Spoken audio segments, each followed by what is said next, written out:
Come and see how I made this cute chevron top using the Olympia dress pattern by Love Notions Patterns. Hi YouTube, I'm Crystal of crystalsewsandstuff.com. Welcome back to the channel today. So today I'll be sharing with you my review of the Love Notions Olympia pattern, as well as how I hacked this dress pattern into a cute top. So first let me let you know about a little more about the original pattern. Now the Olympia pattern is a knit dress pattern designed for knit fabrics, and it's available in sizes extra small to 3XL for bust sizes of 31 inches to 47 inches, waist of 26.5 inches to 41.5 inches, and then hips of 35.5 inches to 51.5 inches. And it has cup sizes for B, C, D, and double D cups. So a lot of options there. And there are two sleeve lengths. Four sleeve lengths. There's sleeveless, there's short sleeves, 3/4 inch elbow sleeves, 3/4 inch sleeves, as well as long sleeves. And then it has a really pretty shawl collar. So it's an all-in-one kind of collar and gives you a nice shawl effect. And then it also comes with pockets for the skirt portion. And then the skirt portion is available in knee length as well as maxi length. So a really great pattern and with a lot of versatility. But I decided I wanted to go ahead and turn this pattern into a top because it's winter.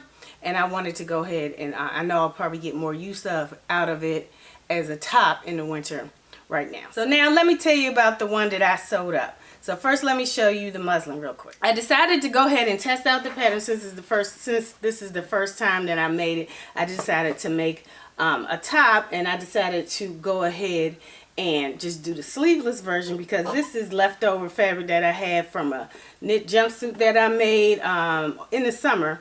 And so I had a little bit of fabric left over, and so I decided to go ahead and make a cute tank top using the pattern. So I followed all of the directions of the pattern. So there aren't a lot of pattern pieces to this pattern, so you just have your front pattern cut twice, and then you just have one back piece for the pattern, and then you have the neckband is included in the pattern piece in the front piece. So those are the pieces for it, plus your sleeve bands for the sides. And if you decide to do sleeves instead of the sleeve bands, they have short, elbow length, 3/4 length, and long length sleeves instead of the sleeve bands. So, but for the muslin, I only had a little bit of fabric left, so I decided to go ahead and do the sleeveless version. And the cool thing about this pattern is on the sleeveless version, they do have a slightly angled different shoulder arm side so that it can fit you nicely as a sleeveless bodice, instead of sometimes when you get patterns and they're made for sleeved and sleeveless, they don't make an adjustment for the sleeveless version, and so sometimes the shoulder seam will hang too low. But this one, they do make an adjustment for the sleeves for a sleeveless version. I really like that about this pattern. And so let me turn this inside out just so I can show you really quickly how it looks on the inside. Okay, so this is the inside of the muslin top that I made. And so what you do is, the first step when you sew up this pattern is to go ahead and you sew up the center seam together, and then you sew this shawl piece down here. You attach it here, and then you serge, or you can just leave it the way it is and you serge all of that together. And then it's optional for you to go ahead and finish off the insides as well. And I just did an overcast stitch for this portion. And then after you do that, you attach the shawl neckline here, and that is how you get your shawl piece, all-in-one shawl piece. And I really like the construction of it. And then what I did was I added a hemband. Okay, so for the bottom, I went on ahead and added a hemband. And what I did was I cut out a width of fabric on the bottom, the width of the front and the back. So I cut out two pieces, the width the width of the bottom, and then I made it about 6 inches wide, long. And so what I did was I held the fabric, I folded it lengthwise, wrong sides together, and then I attached it at the bottom right here, and I sewed that around.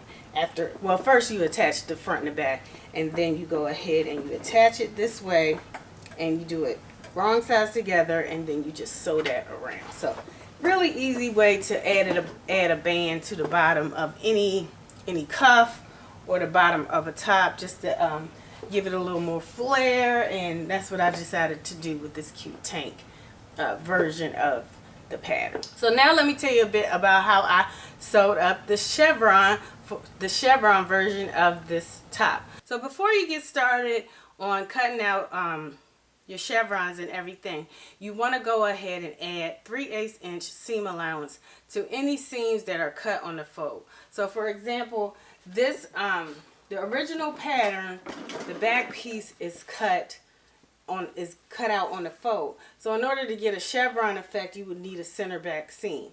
And so what you do is go ahead and you add 3/8 inch just to the back center seam, because that's the seam allowance on the pattern. So for whatever pattern you're doing a chevron, you want to go ahead and make sure you add seam allowance to any pattern piece that's not cut double already, because if it's already cut double, the seam allowance is included. But if it's not cut double, you need to go ahead and add that seam allowance so that you won't lose any width for your pattern. So the first thing you want to do when you're trying to create a chevron effect is to figure out the 45-degree angle, because chevrons are created when the angles of the stripes meet up at a 45-degree angle. So first you have to figure out where the 45-degree angle is.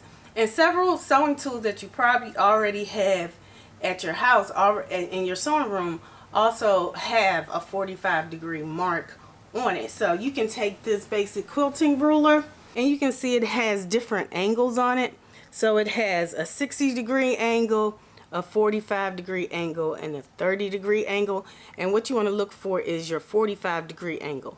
And you're going to line that up with your grain line to figure out where the 45-degree angle is, so that you can get a bias angle and create your chevrons. In addition, your cutting mats also has angles on it. So this is just a basic cutting mat, and it also has your 60-degree angle, your 45-degree angle, and your 30-degree angle, just like the ruler. So check your rulers and see if you have that, and then you can go just like you did in school and use a compass. And so if you have a compass, you had it backwards. So if you have a compass at home, you can go ahead, or you have one from your kids, you can go ahead and figure out what your 45-degree angle is using the compass. And so that was the first thing that I did. I lined up the pattern with the grain line, and I worked out where the 45-degree angle was so that I can get a chevron effect. So after you determine the bias, you're going to want to decide which stripe is going to be your dominant stripe. And so for my top, I decided that the green pattern, the green line, was going to be my dominant pattern piece. And so after I marked out my bias, I put a line on my pattern piece, and I like to use colored pencils so I can remember what color I'm going to be using. And so I went on ahead and did a colored mark of the green, because that's going to be my dominant line, and I drew a line right next to the bias to go ahead and so I can remember which color I decided was going to be my dominant color. And so you want to go ahead and decide that. And then you decide that, you're going to lay your pattern piece on your fabric on your dominant line. So that's what I did, and I decided to have my chevrons to go angled down, and so I made sure my stripes were angling down. If you want your chevrons to go angle up, make sure your chevrons are angling in an upwards position. So whichever angle you decide, go ahead and stick with that angle for all of your pattern pieces. And so then you're going to cut out your fabric. One thing you want to take note of is try to keep the corners of your pattern piece the same color. And so that way, when you go ahead and go to match it up to the side seam, your side seams will match up more accurately if the corners of your pattern pieces are on the same dominant color. So since my dominant color is green, I made sure that the corners of all of my pattern pieces were in the same color green. So then you go ahead and cut out your first pattern piece.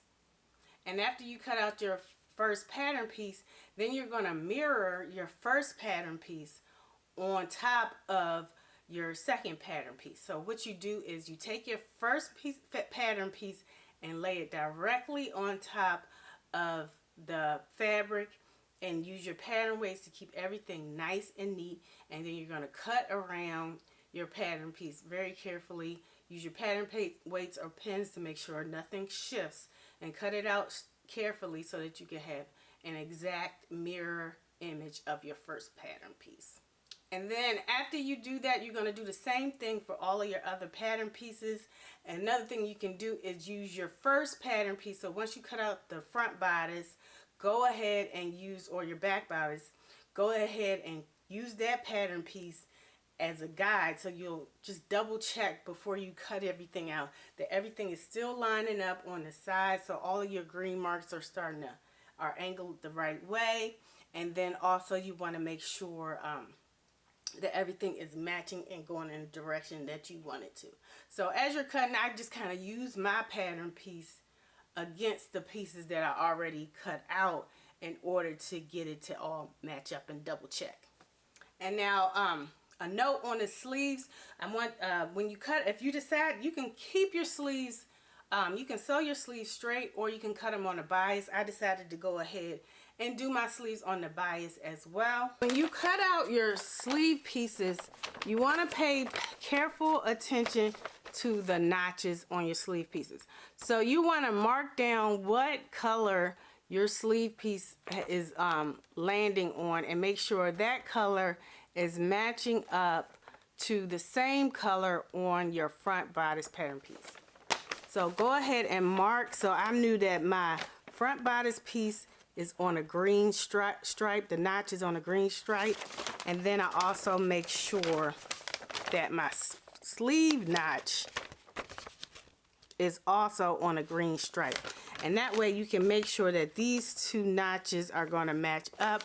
And so when you wear your top, the angles are all going to be going, they're going to be on the bias as well. And then they'll match up in the front. So that's another quick tip for cutting out your sleeve pieces. And then finally, I decided to do my skirt piece on a straight grain. And so what I did, and I omitted the pockets, and so there's a built-in pocket to the pattern. And what I did, I just folded it in. So if I want to use this pattern piece again, I do want to add the pockets. All I have to do is go ahead and have it out. And the bottom little curve piece came off. But anyway, all you have to do is fold that pattern piece in. And then if you decide to do it on the bias, you would go ahead and mark your seams going down the same way if you decide to chevron your skirt pieces, or you can decide to go straight. And so that's what I did. And so if you do decide to chevron, you need to go ahead and add 3/8 inch seam allowance. I did have to do that to just the back piece because I was running out of fabric. And so I went on ahead and added that to the back piece so that I could have enough fabric for the bottom flounce. And so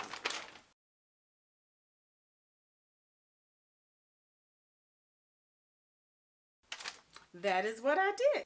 Okay, so that's how I sewed up this cute chevron top, as well as my little sleeveless top with a little hemband at the bottom. And so that's how I made up these two cute patterns. And here are some quick pics and twirls of me wearing these tops.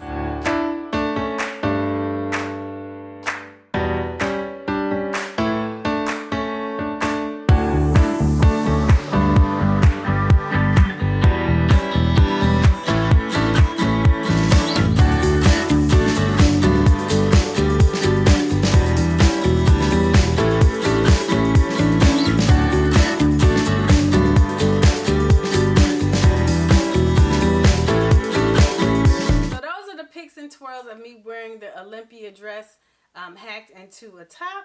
And so I'll leave a link in the description box for you to go ahead and pick up this pattern.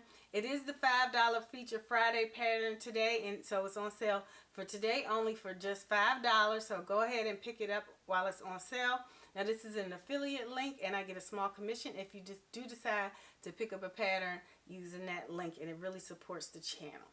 So anyway, that is my review of this pattern.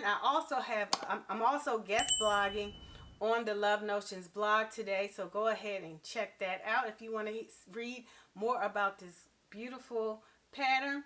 And anyway, I look forward to seeing you all next time. Take care. Bye.